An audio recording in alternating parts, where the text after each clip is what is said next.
Peace, Israel, and Yah bless. Thy righteousness is an everlasting righteousness, and thy law is the truth. On this segment, we're going to discuss a few things pertaining to our enemies and them being oblivious to exactly where they are and what's going on in the midst of them, and how their acquiescence is actually causing their own demise. I would like to title this segment, Maneuvering as a Non-Combatant in the Combat Zone. Once again, this segment is entitled Maneuvering as a Non-Combatant in the Combat Zone. Once again, brace yourselves, tighten up your jaws, do not turn to the left or to the right, or you will get hit in the mouth. We are to walk the straight and narrow way of the Most High's commandments. Now, our people have been delivered into the hands of their enemies and into the land of their enemies. We are in a war zone in the midst of these nations. We are at war in our houses, and we are at war in the street. Within our houses, there's contention between the man and his wife, contention between the man and his children, contention between the woman and her children. So, a man of Israel in the midst of these nations, he is fighting a battle on two fronts. There's contention in his house, and there's contention when he steps out into the street. So he is at war constantly, whether he's at home or whether he's in the street. We're to understand clearly that there is no peace in a war zone. So when the Most High stated that when we would be delivered to our enemies in the midst of these many nations, that we would have no ease and there would be no rest, he meant exactly that. You're not going to be given a breather in these nations. You're going to have trouble even in your own house. Many of us have taken a position of a non-combatant in an active war zone. We refuse to fight. Cowardice is no shield from being killed. You become a co-conspirator and a collaborator in your own demise.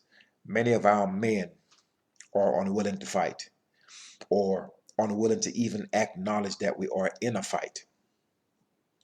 And they would rather turn the other cheek and hide behind religion and other things that we'll get to later on. So it's amazing that our enemies have made all preparations to fight us and have been fighting us. But yet we want to act as if there is no fight, there is no struggle, and there is no contention. And every day we see that before our very eyes to be false. And we have seen it in generations past. There's always been contention. There will always be contention. We have failed to address it, to confront it, and to fight it. All wars isn't about bullets all the time.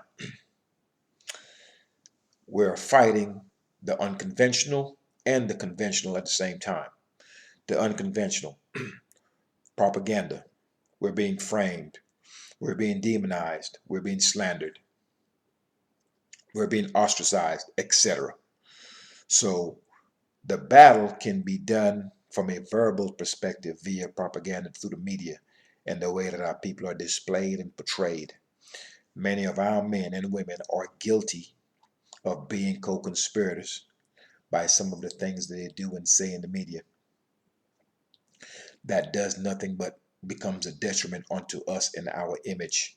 Many of us are co-conspirators in that with our enemies. From the conventional standpoint, we're being shot down in the street. We're flat out being murdered. And a quick touch on that, as we're being killed and murdered in these streets, we're now beginning to see the uprising of the righteous in the earth. So we're seeing now some righteous judgment being rendered, and we will see more of it. And we will see the wicked raise their head and rear their head up. But righteousness will prevail as the righteous people of the earth begin to stand up.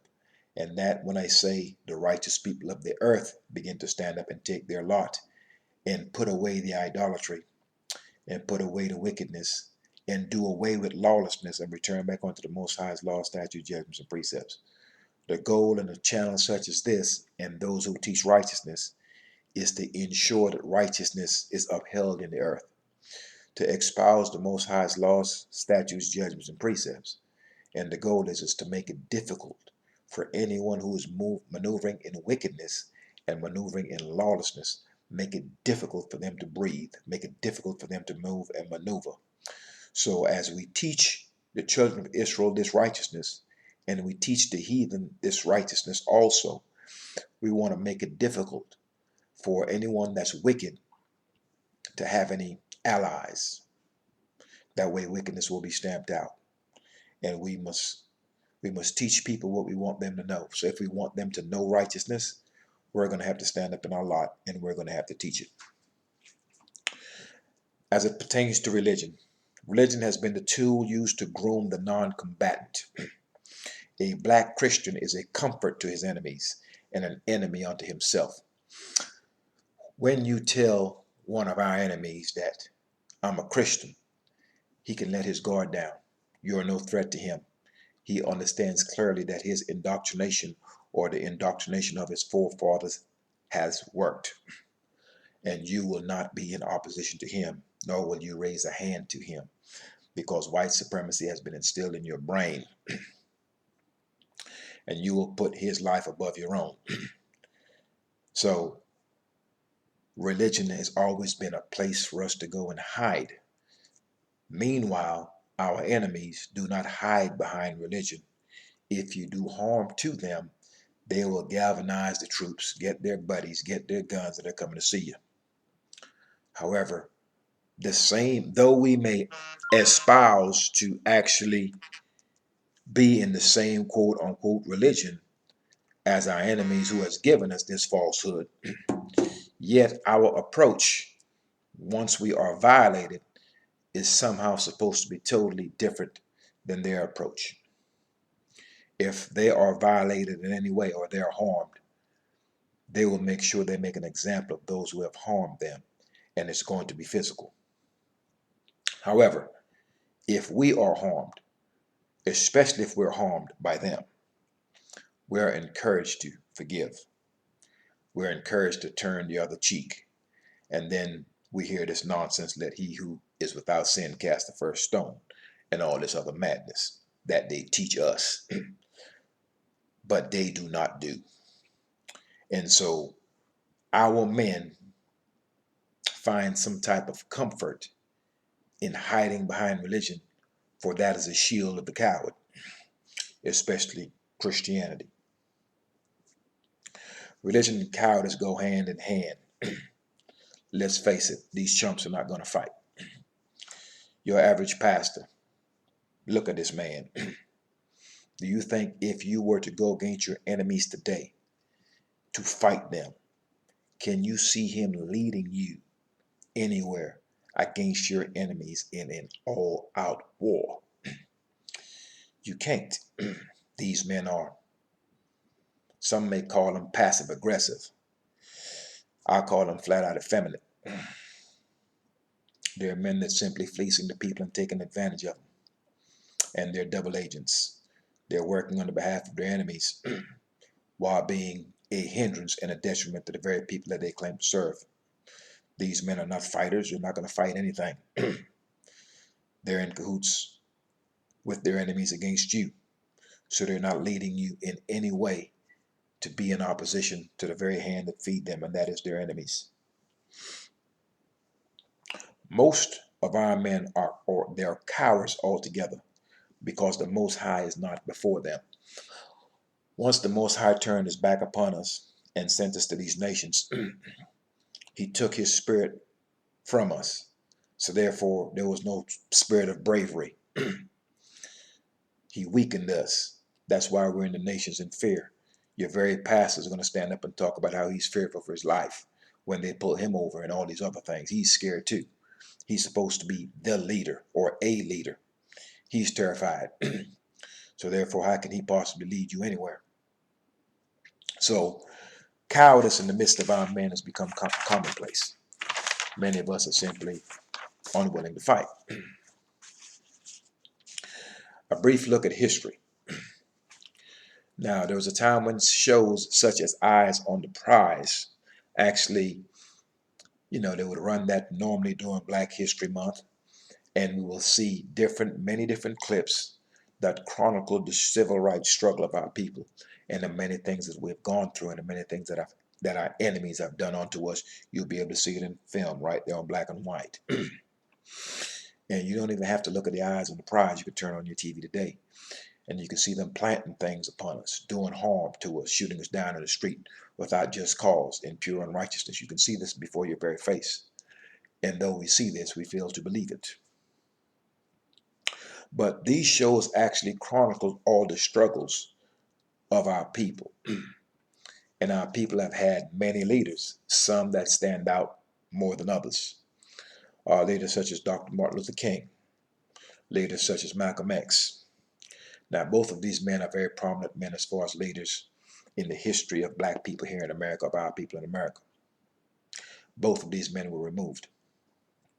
They were killed. Now, we must understand that at the time and the height of their prowess, so to speak, of their prominence, there were many, many of our men who would hold hands, march with them, stand behind them, encourage them, chant with them, go to jail with them, and all these other things. Many of our men were there in the struggle, right behind these men, until the bullets rang out. So our men, if you're talking, they don't have a problem walking with you, marching with you, encouraging you, and all these other things till the bullets rung out. When the bullet starts flying and you kill one of our leaders, then the 100,000 men that were standing behind that man when he was up at that podium, those men scatter like roaches. No one will lift a hand. They all go back to their own quarters and their own corners, fearful. So a history lesson will show us that when you stand up and speak on the behalf of this people, you must be willing, first of all, to give your life. That's number one. Number two, it is a double-edged sword. When you stand up to speak on the behalf of the man of Israel, who does not know he is of the house of Israel, you have to fight against your enemies, and you have to fight against the very man that you're trying to either protect or defend. So it is a thankless job. Moreover, like I stated earlier, when the bullets rang out and Malcolm was shot, none of the men that stood behind him picked up arms and did anything in retaliation for what was done to him.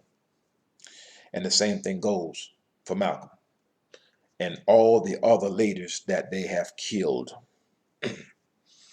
from leaders of the Black Panther Party and the rest of them.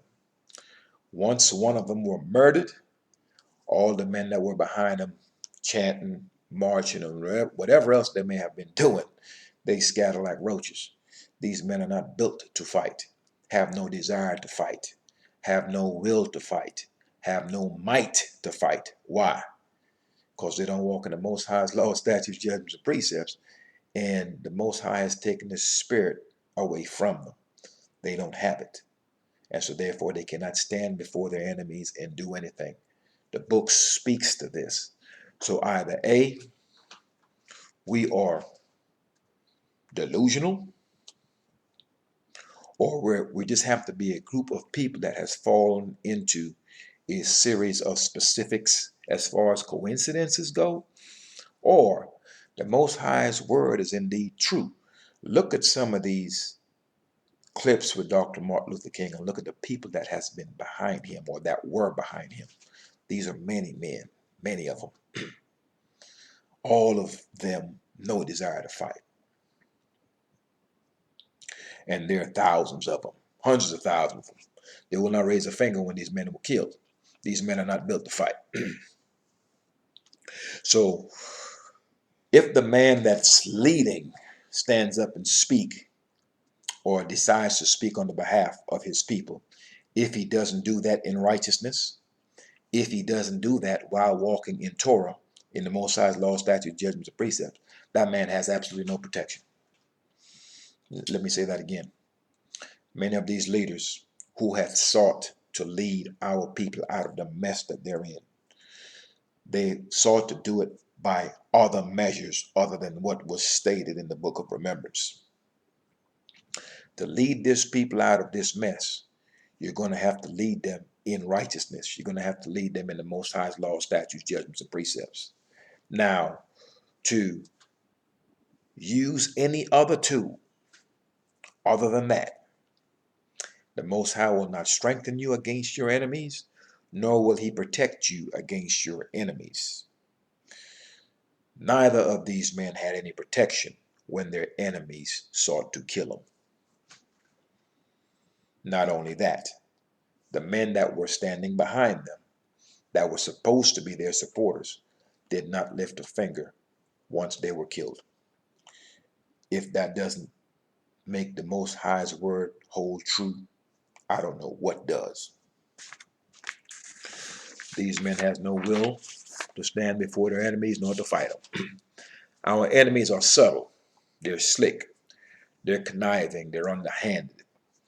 They are going to attack us a few ways. It's going to be a direct attack or a sleight of hand. You won't see it coming. Our enemies are at war with us, and our unwillingness to fight or acknowledge that we are in a fight doesn't protect us from being a casualty of war.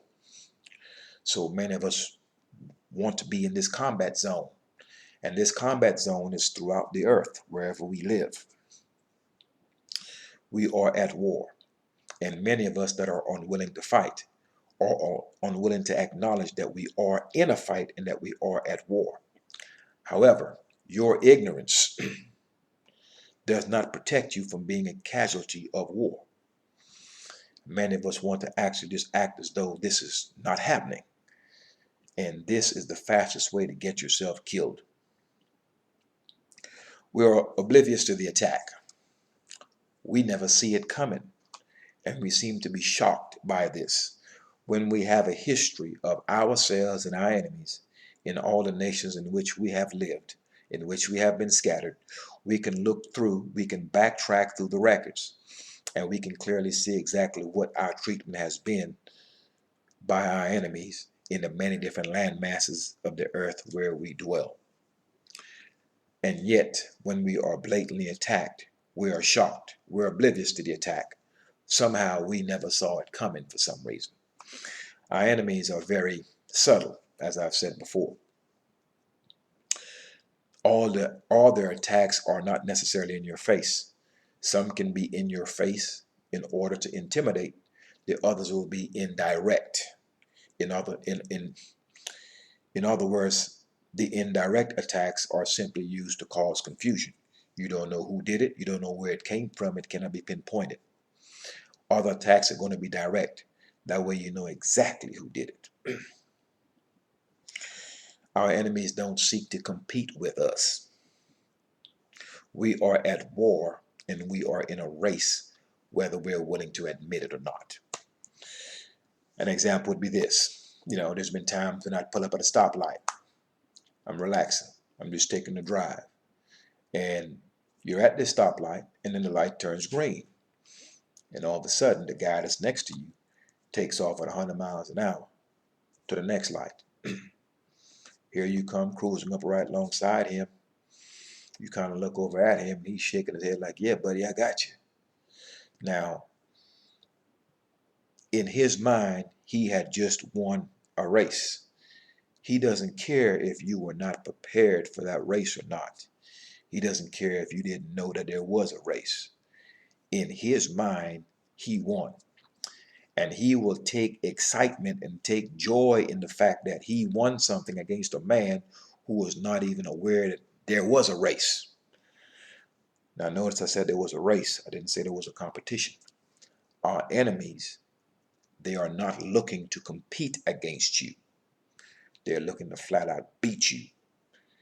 And in most cases, kill you. In other words, eliminate you. So a competition is not what they're looking for. That is why you're normally blindsided by what happens, because the attacks are subtle. They are unsuspecting. They're unannounced. However, we have had enough evidence in our lifetime and from generations past for us to understand exactly what is going on. So we should clearly understand how to conduct ourselves within this war zone. And we cannot afford to be non-combatants in a war zone. Pretending to be a non-combatant and not willing to fight will not protect you. It is not a shield. Cowardice is not a shield. So once you're at the second light, you realize, okay, you're trying to race. Okay, so now I'm prepared. Hit the gas, step off, get to the next light, waiting on him. Here he comes. Now, when he pulls up, he wants to wind his window down, and he has a couple of questions for you. He wants to congratulate you on, man, that's pretty good. How fast? How fast? How many horses you got? What year is that? And all these other things they want to ask you. Now, the average man who is not thinking straight, he may feel flattered by the questions that his enemy is asking him. But he's not asking that in order to flatter you. He's asking that to know exactly what he needs to come up against you next time he sees you. So we have to understand clearly what we're dealing with in the midst of these nations. Everyone that laughs and smiles in your face, they're not your friend. Now, everyone that laughs and smiles in your face, they're not your enemies either. However, we are to prepare ourselves by understanding exactly where we are, and that way we can conduct ourselves in a manner that will ensure our safety and the safety of our children. We cannot run around a combat zone or walk around and maneuver in a combat zone as non-combatants, acting like we are oblivious to what's going on around us. There is no time to prepare. They're not going to give us time.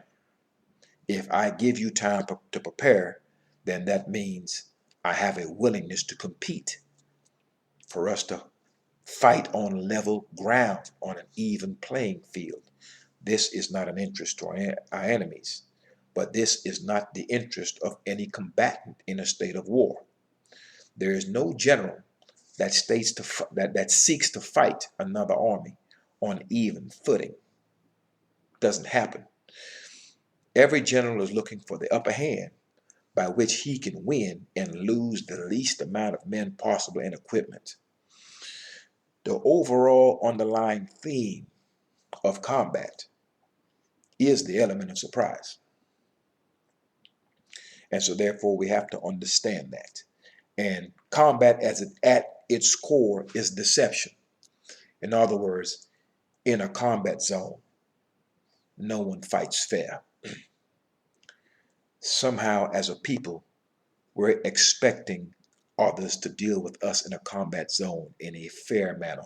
Another word for fair would be a righteous manner. You're in a combat zone. You are an enemy combatant. They will not deal with you in a righteous manner. This is one of the things that our people fail to understand.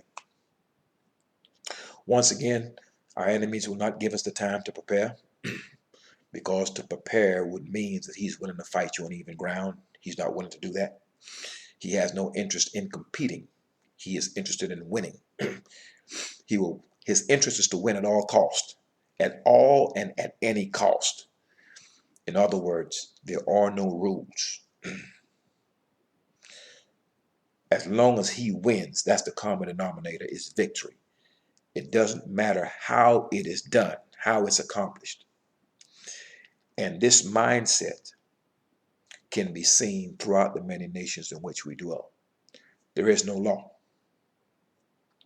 There is no structured rule that he is willing to abide by. And therefore you will see his lawlessness, for he lives by absolutely no rules.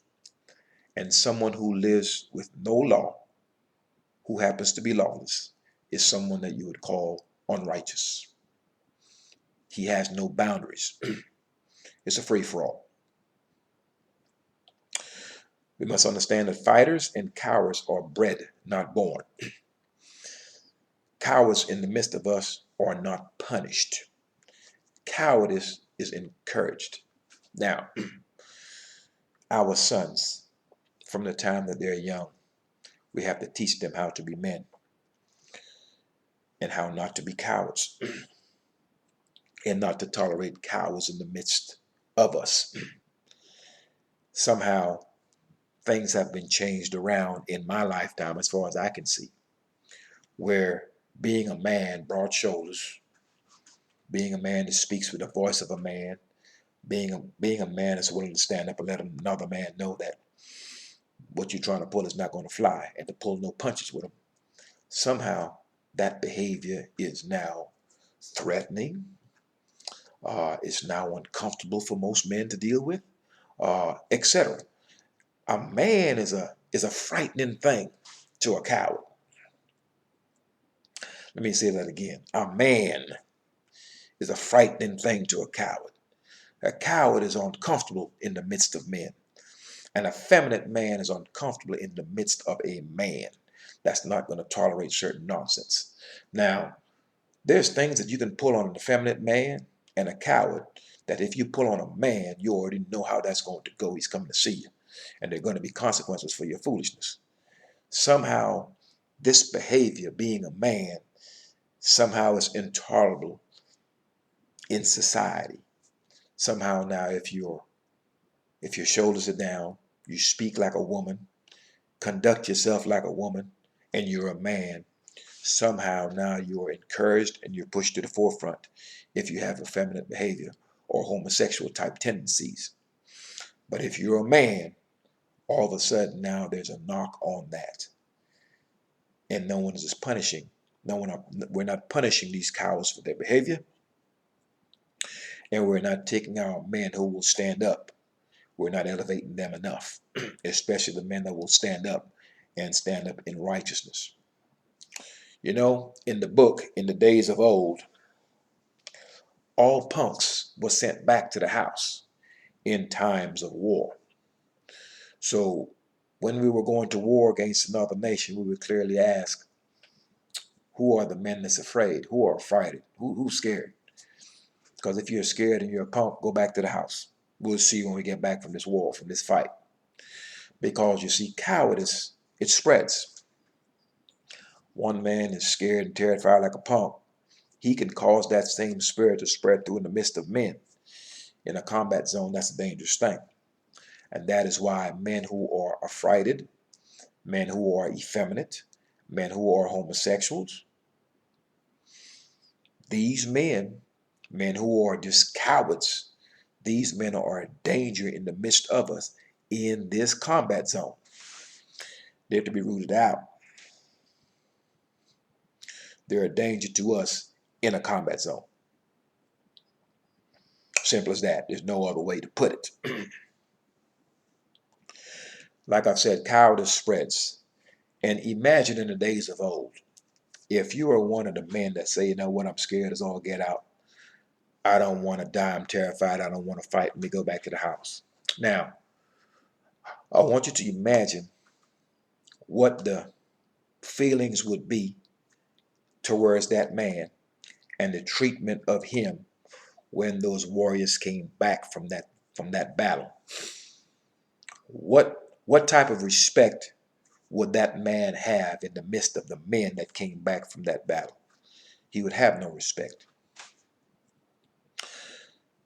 Now, the women, what respect would the women have for a man like that? No woman is going to want to deal with a coward like that.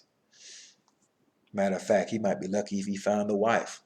He probably died childless because no one in that village, in that city, in that town will have any respect for a man that's a fighter, that's afraid. Because if you're not willing to stand up and fight for your nation and your people, you might as well go ahead and lay down and die because you're not going to fight for anything else. So these are some of the issues that we have to deal with when we're dealing with these cowards. There has to be a means of punishing them. Yeah, you can be a coward, but know that it comes at a price. And they ought to be punished for their cowardice.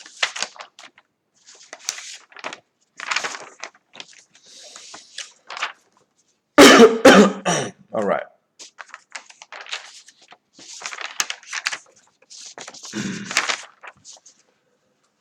All right. Our young man. Let's deal with addressing our young men and and some of the things that they may have to encounter. Uh, our young men, we're to teach them at an early age not to be cowards. Now, just like you can be taught to be effeminate, you can be taught to turn the other cheek. You can be taught to let Mr. Charlie slap you in the face and you stand there and apologize to him for knocking your teeth out of your mouth. These are all taught and trained behaviors. Just like you can teach a young man how to be a coward and how to accept unacceptable behavior, you can teach him how not to accept them either. But you're going to have to arm them with certain information. We're to take our young men and we're to teach them early. That way, they can understand clearly what they're dealing with the minute they step out of their houses. Our young men are being attacked and they're being killed. Many times, our young sons may be sitting in K5, sitting in grade 1, sitting in grade 2, 3, 4, etc. And the teacher continues to send us notes on how this kid is disruptive, this kid is this, and this kid is that. I deal with children, and I'll tell you this much. You can take an adult and you can hide your feelings for them. You can absolutely hate them and be disingenuous and fool them, or they may fool you. But I tell you what you can't do. You cannot hide your feelings to a child. A child knows without you having to say it whether you care about them or not. You don't have to tell them you care about them. You don't have to tell them you don't care about them. The way you interact with them, they know. And most of these teachers in these schools have absolutely no care for our sons and our daughters, have no care for them, their well-being, to teach them anything or to be in their presence. And our children know this. They can feel it. Now, what you have not armed them with, you have not armed them with the ability of how to deal with it. And you have not armed them before they left your house.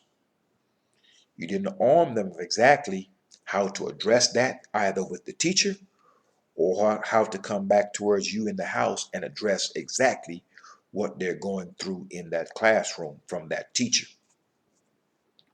And so we're wondering why we're having all these bad reports from our kids by these particular teachers. These teachers don't care about your sons, don't care about our daughters. Absolutely hate them. Absolutely hate them. Don't want to teach them anything, don't want to be in the presence of them. And our kids know this, but they cannot actually articulate exactly what's going on. They know they have this feeling, they kind of know what's going on, but they can't articulate it. They don't know why. They don't know what's happening. So they don't know how to properly bring that information to you and convey it to you on exactly what it is that's transpiring in that classroom because you have failed them. Many of our people are saying, well, I don't want my child to grow up to be a racist and all of these other things. It doesn't have to do anything about racist. I've said before in past videos, what we call racism is nothing but unrighteousness. If you walk in the Most High's law, statutes, judgments, and precepts, you will deal righteously with anyone that you come across, regardless of their race. You will, or their nation. You will deal righteously with them. Now, if they deal righteously with you, then you're going to have to change some things with them. But if we're going to walk in righteousness, then we have to deal with everyone that we deal with in a righteous manner. And when they deal with you and show themselves to be unrighteous, then you deal with them a bit differently, if you choose to deal with them at all. But we have to get to where we teach our children and arm them for what they may encounter once they step out of the street, step out the house into the street. And you may think you want to teach them this when they're 15 or 16 years old. No, they're encountering all that we're encountering as adults. They're encountering it in K5. And this is one of the things that we do not understand. Remember, a righteous man teaches his children that which is righteous. An unrighteous man will also teach his children that which is unrighteous. So if you are in the land of your enemies and your enemies are unrighteous, what do you think he's teaching his children? And they're learning this at a very early age. And so we must understand that it's imperative that we teach our children exactly the dynamic of which they're dealing with. Let them know about this war zone. Teach them about it. Let them know their history, what transpired in this nation, and who did it to them. And then when you're done doing that, then you go to some of the other countries of the earth and show them exactly what the Dutch did. Show them what the British did. Show them what the Italians did. Show them what the Germans did. Show them what the French did. Heck, show them what they're currently doing.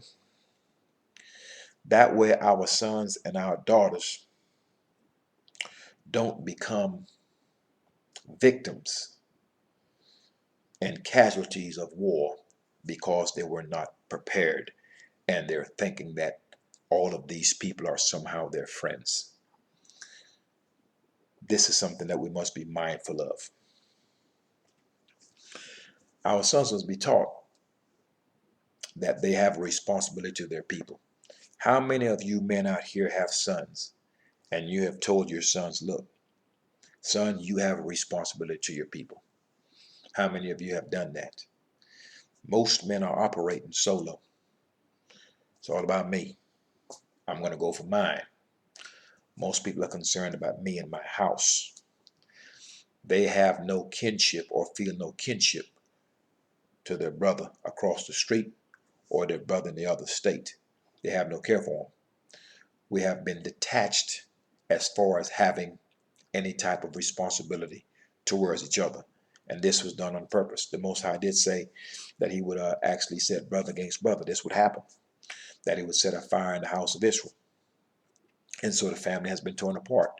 And this is part of the breaking up of the family because the glue that holds us together, we have disregarded. And that would be the Most High's law, statutes, judgments, and precepts. However, that very glue that we have disregarded, that had caused us to be broken up and split apart, is the very glue that can bring us together. So therefore, if we were to turn to the Most High's law, statutes, judgments, and precepts, and maneuver within the confines of his law, then all of a sudden, I may see my brother as my brother, rather than as someone who's an enemy unto me.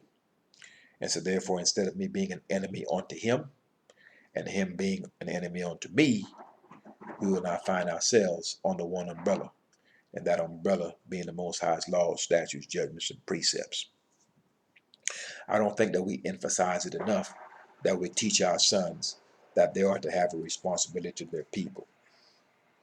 Most certainly, first and foremost, they are to have a responsibility to the Most High and his laws, statutes, judgments, and precepts. We have many men who are doing many different things for our people, teaching them financial literacy, how to be politically astute, uh, many different things, many different aspects of life that can actually increase the quality of life, increase wealth, wellness, and all these other things. So we have men that's doing their part in many segments of society that are giving our people pretty good information, solid information. And I think that's a step in the right direction. However, you take a man and give him all the money you want to give him, it doesn't stop him from laying down with your 15-year-old daughter or your 15-year-old son. It doesn't stop him from laying down with your wife. It doesn't stop him from murdering or killing somebody. It doesn't stop him from going into your account and stealing your money. It doesn't stop him from lying to you. So, or killing you. What I'm saying is this: you can have all the money you want, you can learn wellness, learning how to eat properly, how to take care of you can learn all of these different things. But if you do not have a standard, if you do not have a law, if you are not a man that will say, you know what, these are boundaries that I will not cross, then in essence, you're dangerous. And so, what good is it for us to be wealthy and and living long and having all this money and affluence and influence. You can have all of these things, but you're harming our children. You can have all of these things, but you're lying to our people. You can have all of these things, but you're running through our women. You can have all of these things, but you're homosexual. You have all these things, you're preying on our children. So all of the many things that we're aspiring to achieve, our enemies have all of these things. Our enemies have the jets, the yachts, the billion-dollar bank accounts, the weaponry. They have everything. All the things that we're trying to achieve now, we're trying to catch up to them. They already have it. But take a look at our enemies and their condition. Look at the lying, the stealing, the murder, the pedophile, and all the other foul, unrighteous things that they do. Now, my question would be this.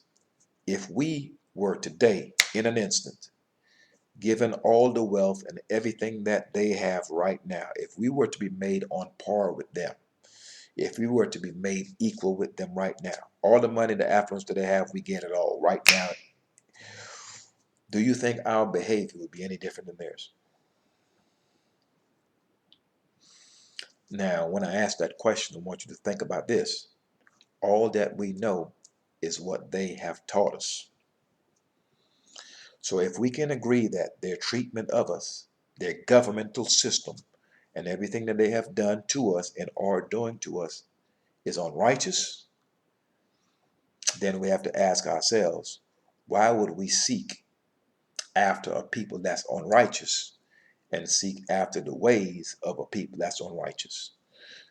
I would think that righteousness would be a totally different thing, a polar opposite of wickedness. So we cannot seek to achieve and attain that of the wicked. We can't do it unless we decide to walk in the path of wickedness. Because if we're going to walk in the path of righteousness, we're going to have to go in another direction. And this is one of the things I like my people to understand, that we're going to have to go in a different direction. The things that we have been taught and told, we're going to have to leave those things alone. And we're going to have to go in the other direction, because the path of the wicked man is destruction. We have been given Christianity. It has weakened our people. It is full of falsehoods and hypocrisies. The Torah, the laws of the Most High, it will rebuild and restore truth and righteousness in the earth. And that is what we have to turn to. The Torah, the Most High's law, statutes, judgments, and precepts, is the polar opposite of everything that we have been taught and told in the midst of these nations. And so if we can look in the nations in which we dwell, and we could see that the people have dealt with us in an unrighteous manner, and they are unrighteous altogether, we can't possibly seek to be like unrighteous people and expect any result that will stand for any length of time. So when it comes to being a non-combatant in this combat zone, we must understand that our enemies, if there's one thing that they're aware of, is that they're going to have to fight us at some point.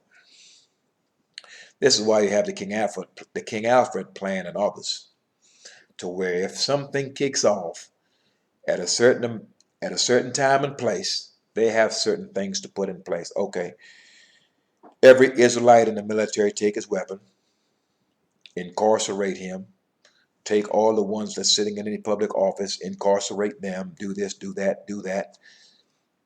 We live in certain places where we're cornered in certain areas of society, whether it be strategically, geographically, or financially.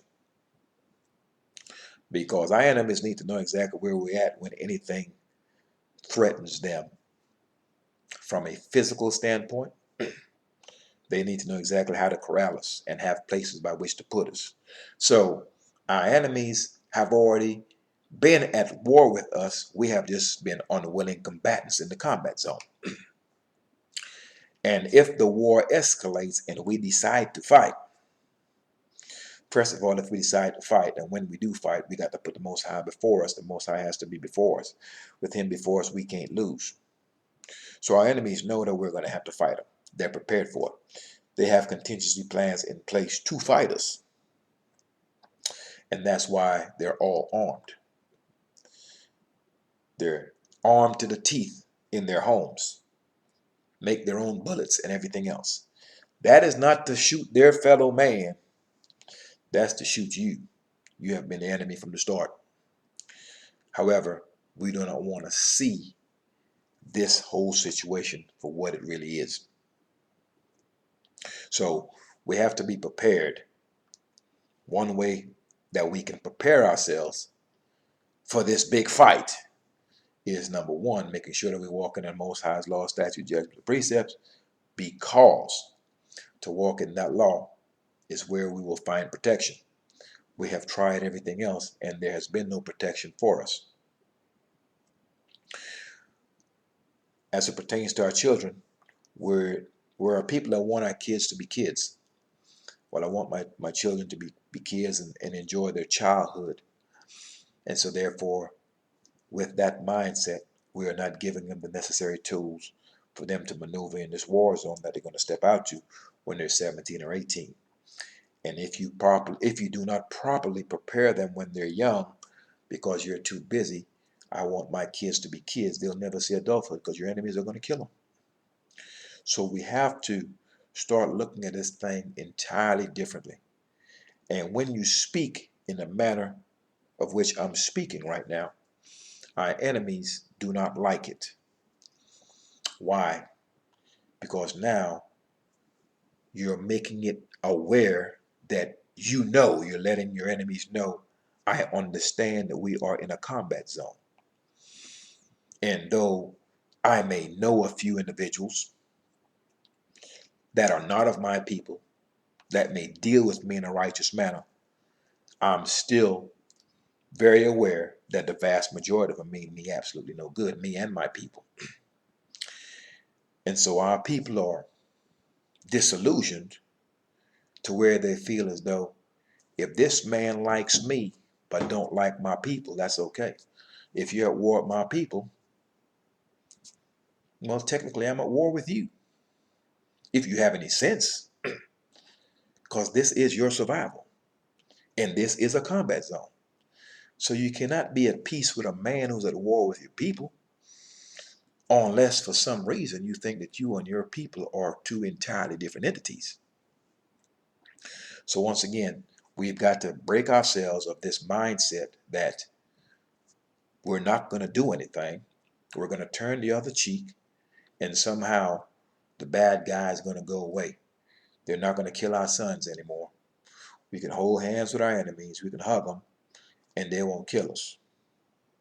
It's not going to work. We've been trying this pattern for the longest time. We know clearly it's not working. Whomever it is that they're holding hands and praying to, it has not delivered them. They're still murdering our sons in front of our very faces. And some of us are choosing to act like we don't see this thing. And so at some point, we're going to have to raise warriors. We're going to have to raise fighters, because so far what we have raised are a bunch of cowards. They're unwilling to fight. Most High have not strengthened them to fight because they don't know the Most High. They're turning to the God of their enemies, who's an idol that cannot save. So they cannot be strengthened. This verifies the Most High's law. Because if you look at these men over the last 100 years, these religious and spiritual leaders of our people, these men are not fighting anything. And whomever it is they've been praying to, it certainly has not worked, because they have not been delivered, neither has our people. And when their enemies came for them with the bullets, their God didn't protect them. They're dead, killed them. And the men that was walking and talking with them, they didn't stand in the way to protect them either. So the Most High said if we turn to him with our whole heart and our whole soul in the midst of these nations where we've been captive, and we would face Jerusalem, lift our hands in prayer and acknowledge our fault, that he will hear us and he will heal us. which means he's going to strengthen us against our enemies once we turn to him. So if we do that, we're going to see an entirely different result. So we know what Dr. Martin Luther King and the rest of them were serving could not have been the strong one of Abraham, Isaac, and Jacob, because they prayed every day, a couple of times a day, go to church 2, 3 times a week. And whatever God they serve, it has failed them. And the Most High is not going to tell you to call on him and then fail you. So these are some things that we have to consider. This message is specifically to the children of Israel. This goes out to our men as well as to our women. We are to prepare our children for what they face on a day-to-day basis. Look at these teachers that are in the classrooms of our children. They do not have our children's best interests at heart. They hate you, hate your children, hate to teach them anything. I'm not speaking in absolutes. I'm not speaking in absolutes. So do not take this as some anti-white rant. It is not that. There are white people that I know that have dealt with me in a righteous manner. I have a few white buddies that I'm very close to, that I actually trust. But that doesn't make me foolish enough to think that I can take that same template and apply it to every white person that I know. That's a fast way to get myself killed or get you killed. So do understand that we're not to be oblivious to what's going on with us. Not because you know one person that have dealt with you righteously means that they all will. And you're never to give someone that chance. If they deal righteously with you, it is your obligation to deal righteously with them. So when I speak, it's not in absolutes. But what I am saying, when we look at the history of this nation, and we look at the history of the other nations of the earth, where the many different Christian nations have murdered, slaughtered, and enslaved my people, this is a fact that I can clearly see that the vast majority of these Christians mean black people absolutely no good. Peace, Israel, and Yah bless. Thy righteousness is an everlasting righteousness, and thy law is the truth. We are the children of Israel. We are to sit our children down. We're to explain to them exactly what's going on, what they're going to see out in the street, and what they are going to encounter, that they may be prepared for it. That way they do not be as these adults who are 35, 40, and 50 years old when they see the brutal murder of one of our people or the brutal murder of one of our youth by our enemies. They're sitting there looking into the camera saying things like, I can't believe it. This is grown people talking. But you can't believe it because you haven't been properly prepared. That's why you don't believe it. Either that or you have been oblivious that you are in a war zone and you're trying to be a non-combatant. And cowardice is no protection in the war zone. Peace, Israel, and Yah bless. Thy righteousness is an everlasting righteousness, and thy law is the truth. Peace.